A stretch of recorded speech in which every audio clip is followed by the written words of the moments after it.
नमस्कार मित्रांनो, मी विश्वनाथ कदम. आपण सर्व मजेत असाल यात शंकाच नसावी. मित्रांनो, आज आपण समाजामध्ये प्रत्येकजण प्रगती करत चाललो आहे, श्रीमंत होत आहे, पैसा कमवत आहे, टेक्नॉलॉजी आले आहेत. पण याच्याच बरोबर तुम्ही जर विचार केला तर आपल्याला मानसिक त्रासातून किंवा मानसिक त्रास हा वाढत चालला आहे. मित्रांनो, श्रीमंत होणं, पैसा कमवणं, काम करणं हे गरजेचंच आहे, पण याच्याबरोबर आपलं मेंटल हेल्थ किंवा मानसिक त्रास हा व्यवस्थित राहणं पण गरजेचं आहे, आनंदी राहणं गरजेचं आहे. काही गोष्टी ज्या असतात त्या सोडून द्यायला शिकलं पाहिजे. आज मी पाठीमागे सांगितलं आहे की भूतकाळातल्या काही गोष्टी असतात ज्या आपण सगळत बसत असतोय, आणि त्याच भूतकाळातल्या सगळत बसणाऱ्या गोष्टीमुळे आपल्याला मानसिक त्रास होत असते. हाच मानसिक त्रास कमी करण्यासाठी मित्रांनो आपल्याला याच्यातून बाहेर पडणं गरजेचं आहे. मान्य आहे मला, काही गोष्टी अशा असतात ज्या विसरणं खूप अवघड असते. प्रत्येकाच्या लाईफमध्ये काही ना काही तर असे प्रॉब्लेम आलेले असतात जे प्रॉब्लेम मनावरती आघात करून गेलेले असतात. त्या प्रॉब्लेममुळं माणसाच्या जीवनावरती खूप मोठा परिणाम झाला असतोय, माणसाच्या मनावरती परिणाम झाला असतोय. पण मित्रांनो, तीच गोष्ट जर आपण सगळत बसलो किंवा त्याच गोष्टींचा जर विचार करत बसलो तर आपल्या पुढे जे काही लाईफ पडलेलं आहे, जे आयुष्य पडलेलं आहे मित्रांनो, ते आयुष्य तुम्ही कधी जगणार? कारण याच्यामध्ये जर आपलं आयुष्य निघून गेलं तर त्या आयुष्याचा आपल्याला जे देवानं दिलेलं आहे, इतक्या योनीमधून फिरून आपण इथपर्यंत पोहोचलेलो आहे, ते आयुष्य तुम्ही कधी जगणार? मग प्रत्येक वेळेस किंवा हे जे आपलं आयुष्य आहे हे फक्त काय मानसिक त्रासामध्ये जगण्यासाठीच आपल्याला मिळालेलं आहे का? मित्रांनो, मान्य आहे, या गोष्टी विसरणं अवघड जरी असलं तरी अशक्य नाहीये. त्या गोष्टी विसराव्या लागणार आहेत. जसं आपण पुढे जातो तसं आपल्याला या गोष्टीतून बाहेर पडणं गरजेचं आहे. एखाद्याच्या जीवनातून एखादी व्यक्ती निघून जात असते.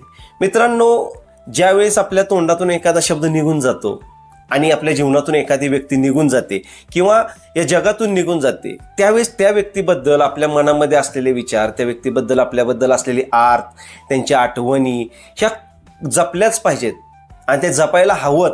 पण मित्रांनो, त्यांच्या आठवणीमध्ये जे काही आपलं आयुष्य चालू आहे याच्यामध्ये हे आयुष्य आपण किती पाठीमागे घालवणार आहोत, याच्यामध्ये मानसिक त्रास घेऊन आपल्या स्वतःवरती किंवा इतरांवरती किती दबाव टाकणार आहोत.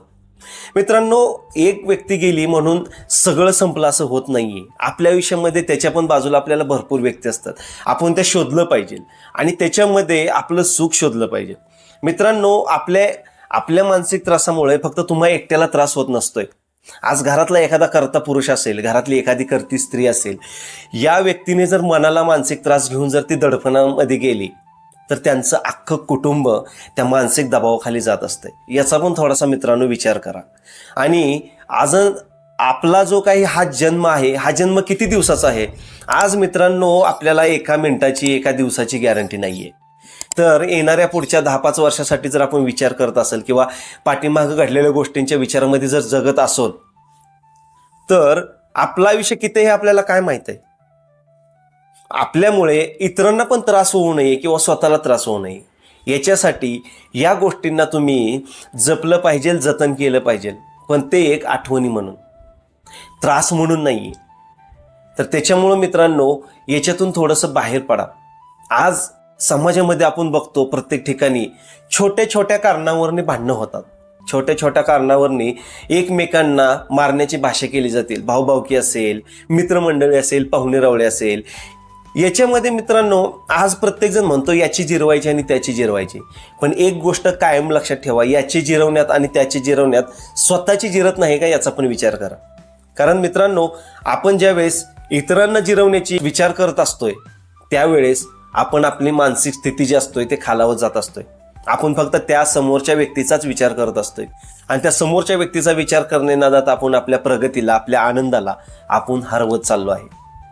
मित्रांनो, हा आनंद आहे ना, हा आनंद जग कुणी देत नाही तुम्हाला. समोरच्या माणसाने आपल्याला थोडंसं वाईट बोललं किंवा काहीतरी बोललं म्हणून त्याच्यामुळं आपण मानसिक त्रास घेऊन काय फायदा आहे? कारण हा मानसिक त्रास समोरचा माणूस घेईल याची गॅरंटी नाही.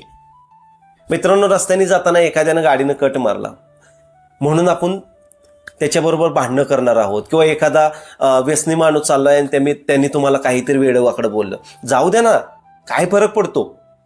अरे त्यांनी बोललं म्हणून काय आपल्या शर्टाला किंवा आपल्या शरीराला भोकं पडणार नाही ते. तर त्याच्यामुळे होणार आहे आपल्या मनावरती आघात होणार आहे. याच्यापेक्षा जाऊ द्या, सोडून द्या.